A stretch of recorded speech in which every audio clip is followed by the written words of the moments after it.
महाराष्ट्रातील फेमस मऊ लुसलुसीत पुरणपोळी आज आपण पाहणार आहोत. रामकृष्ण हरी मंडळी, या व्हिडिओमध्ये काही टिप सांगितल्या आहेत, त्यामुळे व्हिडिओ शेवटपर्यंत नक्की पहा. महाराष्ट्रीयन पद्धतीने मऊ आणि लुसलुसीत पुरणपोळी बनवण्यासाठी 1 वाटी चणा डाळ स्वच्छ धुवून कुकरमध्ये गरजेनुसार पाणी टाकायचे आहे आणि त्यानंतर त्यामध्ये 2 चमचे तेल टाकायचे आहे. कुकरचं झाकण लावून 3-4 शिट्ट्या होजेपर्यंत गॅसवरती ठेवायचं आहे. गव्हाचं पीठ घ्यायचं आहे, त्यामध्ये गरजेनुसार मीठ टाकायचं आहे आणि 2 चमचे तेल त्यामध्ये टाकायचं आहे. तेल टाकून झाल्यानंतर ते मिश्रण मिक्स करायचं आहे. थोडं थोडं पाणी करत त्यामध्ये टाकायचं आहे आणि घट्ट असा डो तयार करायचा आहे. डो बनून झाल्यानंतर त्यावरती सुती कापड झाकून आपण ठेवू शकतो, त्यामुळे पोळी खूप छान फुगते. किंवा दुसऱ्या पद्धतीनेही करू शकता. भगोन्यामध्ये आपल्याला थोडंसं पाणी घ्यायचं आहे आणि त्यामध्ये तो डो आपल्याला ठेवून द्यायचा. यामुळे पोळी फुटत नाही आणि खूप छान फुगते. आता कुकर काढून घ्यायचा आहे आणि आपल्याला बघायचं आहे की डाळ शिजली की नाही. 1 चम्मच घ्यायचा आहे आणि त्यामध्ये थोडी डाळ घ्यायची आहे आणि थोडंसं हातावर डाळ घेऊन चेक करायचं. थोडी मॅश केल्यानंतर शिजली का नाही ते कळून जाईल. त्यानंतर आपल्याला चाळणीमध्ये ती सर्व डाळ टाकायची आहे आणि त्यामधलं सर्व पाणी नितळून घ्यायचं आहे. आता शिजलेली डाळ एका कढईमध्ये घेऊन त्यात गूळ घालूयात. ज्या वाटीने डाळ घेतली होती त्याच वाटीने 1.5 वाटी गुळ या ठिकाणी आपण घातलेला आहोत. गूळ घातल्यानंतर हे मिश्रण मंद आचेवर सतत ढवळत राहायचं जोपर्यंत ते घट्ट होत नाही. या ठिकाणी आपलं मिश्रण तयार झालेलं आहे. ते मिश्रण आपल्याला खाली काढून घ्यायचं आहे आणि कढईच्या वरती एक चाळणी ठेवून त्यामध्ये ते मिश्रण टाकायचं आहे आणि त्याला मॅश करून घ्यायचं आहे. मॅश करून घेतल्यामुळे पुरण खूप मऊ होतं आणि पुरणपोळी फुटत नाही. मिश्रणामध्ये थोडीशी वेलची पूड त्यामध्ये टाकायची आहे आणि ते मिक्स करून घ्यायचं आहे. या ठिकाणी आपलं पुरण छान असं तयार झालेलं आहे. आता आपल्याला पाण्यात ठेवलेलं पीठ काढून घ्यायचं आहे. काढून घेतल्यानंतर त्यामध्ये तेल टाकायचं आणि हलक्या हाताने मळून घ्यायचं आहे.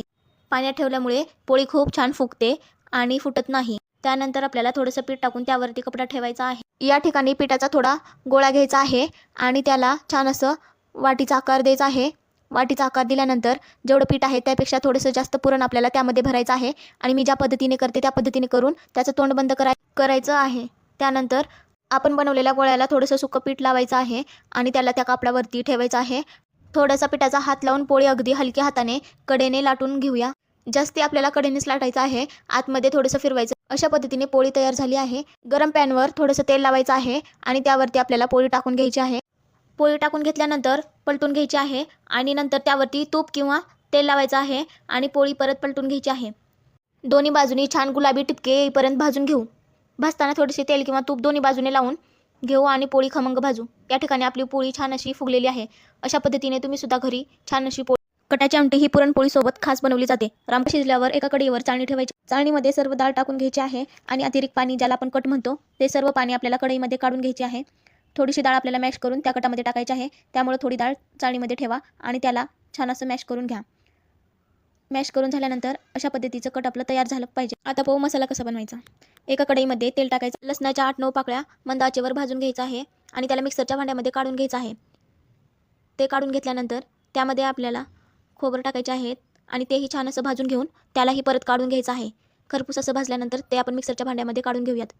त्यानंतर त्यामध्ये आपल्याला कांदा टाकायचा आहे. एक कापलेला कांदा टाकून छान असं परतून घ्यायचं आहे. खरपूस रंग आल्यानंतर त्यालाही एक मिक्सरच्या भांड्यामध्ये काढून घ्यायचं आहे. नंतर त्यामध्ये आपल्याला कोथिंबीर टाकायची आहे. कोथिंबीर टाकून झाल्यानंतर हे सर्व साहित्य थंड झाल्यावर मिक्सरमध्ये थोडे पाणी टाकून बारीक वाटून घ्या. फोडणीसाठी एका कढईत तेल गरम करा. तेल गरम झाल्यानंतर जिरे मोहरी त्यामध्ये तडतडू द्या. त्यानंतर त्यामध्ये कढीपत्ता टाका. आता तयार केलेला वाटलेला मसाला तेलामध्ये घालून चांगलं परतून घ्या. मंद आचेवर तेल सुटेपर्यंत छान असं परतून घ्या. नंतर त्यामध्ये आपल्याला एक कापलेला टोमॅटो टाकून घ्यायचा आहे आणि त्यालाही छान असं परतून घ्यायचं आहे. त्यानंतर छोट्या वाटीमध्ये 1.5 चमचा गरम मसाला आणि 1 चमचा कांदा लसूण मसाला, त्यामध्ये धने पावडर 1 चमचा टाकून घ्यायचा आहे. त्यानंतर त्यामध्ये थोडंसं पाणी टाकायचं आहे. त्यामुळे मसाला मॅरिनेट होतो आणि खूप छान अशी चव आपल्या कढईला येते. नंतर सर्व मिश्रण कढईमध्ये टाकून घ्यायचं आहे आणि परतून त्यावरती झाकण लावून ठेवायचं आहे. 5 मिनिटानंतर झाकण काढायचं आहे. परत एकदा परतून तेल सुटेपर्यंत छान मंद आचेवर परतून घेऊयात.